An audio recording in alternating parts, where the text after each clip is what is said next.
پھر دن ہوا،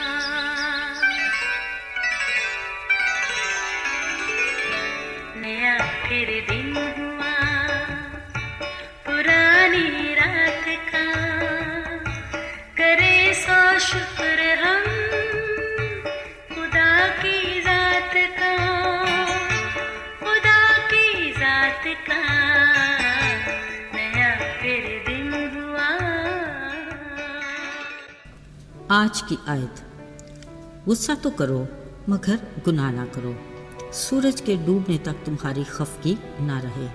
افسیوں 4:26 آیت۔ عزیزو، کارخانہ قدرت کی ہر شے اپنی جگہ انتہائی خوبصورت اور ہر نظام خالق خدا کی تعریف کے لائق ہے۔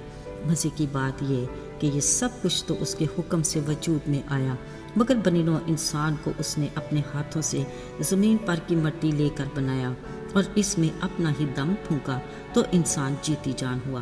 بس یہی بات تو اسے تخلیق کی ہر شے سے منفرد بناتی ہے۔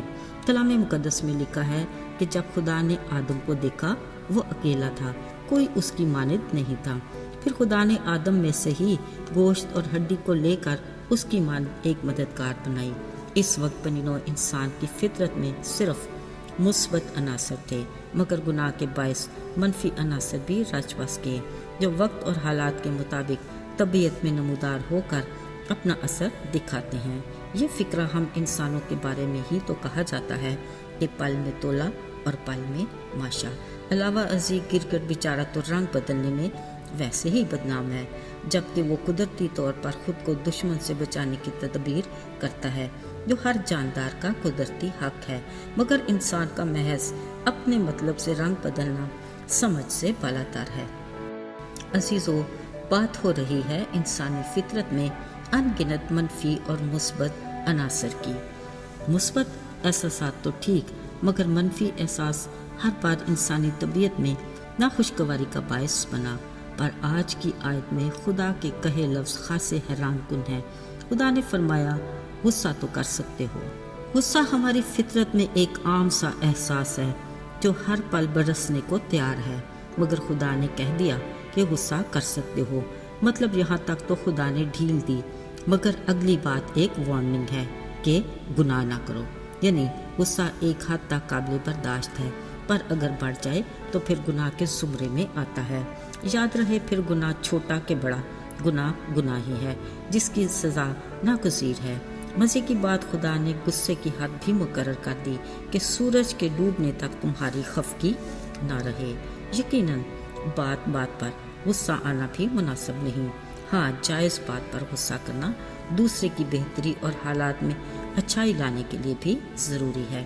کلام مقدس کے مطابق اپنی زمینی زندگی میں ایک دن یسوع کو ہیکل میں جانا پڑا تو وہاں کے ابتر حالات ان کے غصے کی وجہ بنے۔ وہاں ایک عجیب منظر تھا، پتہ کیا؟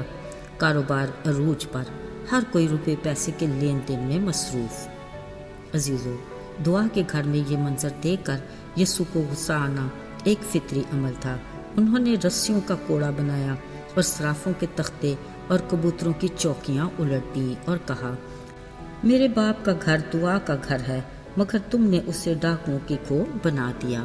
عزیزو، ہیکل میں ایسے حالات میں یسوع کا غصہ کرنا جائز تھا، اس لیے ذی شعور کو غصے کے بارے میں واضح آگاہی ہونی چاہیے۔ اکثر دیکھا گیا ہے کہ چھوٹی سی بات پر غصہ بحث و تکرار اور پھر جھگڑے تک جا پہنچتا ہے، اور یہ غصہ انسان کے حواس پر ایسا سوار ہوتا ہے کہ دیگر منفی احساسات شامل ہو کر حالات کی خرابی کا باعث بنتے ہیں۔ ذرا ان دو بھائیوں قائن اور حابل کا واقعہ بھی یاد کرتے ہیں۔ قائن کو اپنی قربانی خدا کے حضور قبول نہ ہونے پر غصہ آیا، اور یہ کیفیت اس کے اعصاب پر دیر تک سوار رہی کہ دیگر منفی عناصر یعنی حسد بیچ میں آگ ٹپکا۔ ایسے میں خدا نے اسے وارننگ دی اور کہا، تو کیوں اتنا غضبناک ہے اور تیرا منہ اتنا کیوں بگڑا ہوا ہے؟ اگر تو نے بھلا نہ کیا تو دیکھ، گناہ دروازے پر دبکا بیٹھا ہے اور تیرا مشتاق ہے، مگر تو اس پر غالب آ۔ عزیزو، افسوس، قائن نے غصے کو اس طرح خود پر حاوی کر لیا کہ حسد کی صورت اختیار کر گیا کہ اس نے اپنے بھائی کو قتل کر دیا۔ سو یہ تھا غصے کی حد کراس کرنے کا انجام جو یقیناً افسوسناک ہے۔ عزیزو، آج کے دور میں ہماری فطرت میں غصہ کتنے فیصدی ہے؟ شاید درست اندازہ لگانا مشکل ہو، مگر اکثر اوقات ہم میں سے بہت سے بات پر فوراً غصے میں آ جاتے ہیں۔ شاید ہم خدا کی اس بات کا اتنا اثر لیتے ہی نہیں۔ اکثر ہم خدا کے فرمان کو صرف اس حد تک عمل کرتے ہیں جو ہماری ذات تک محدود ہو، یعنی غصہ تو کرو مگر یاد رہے اگلے الفاظ ہمیں خبردار کرتے ہیں کہ گناہ نہ کرو۔ مطلب غصے کو اس قدر خود پر حاوی نہ کرو کہ وہ بدی کی خطرناک صورت اختیار کر جائے۔ عزیزو، مزے کی بات یہ ہے کہ اس نے ناراضگی کی بھی بڑی خوبصورت حد ٹھہرائی اور کہا بس تمہاری خفگی سورج ڈوبنے تک ہی رہے۔ ذرا سوچتے ہیں، اگر آج تک ہم نے خدا کے اس فرمان پر مکمل طور پر عمل نہیں کیا تو آئیے ابھی سے ہی خدا کے ان الفاظ کو اپنے دل کی تختی پر لکھ لیں، تاکہ غصے کے سلسلے میں گناہ کے مرتکب نہ ہوں، بلکہ ڈوبتے سورج کے ساتھ ہمارا غصہ بھی کافور ہو جانا چاہیے اور ہمارا دل صاف اور ہمارے لبوں پر مسکراہٹ بکھر جانی چاہیے، تاکہ ہم اس کے فرمان کے مطابق اپنے ناراض دوست، عزیز یا کسی رشتہ دار کو گلے سے لگا سکیں اور اگلے دن کے چڑھتے سورج کے ساتھ اس کی مرضی کے مطابق اپنی نئی زندگی کو اس کی نئی برکات کے ساتھ شروع کرنے کے لائق ہوں۔ آئیے دعا کریں۔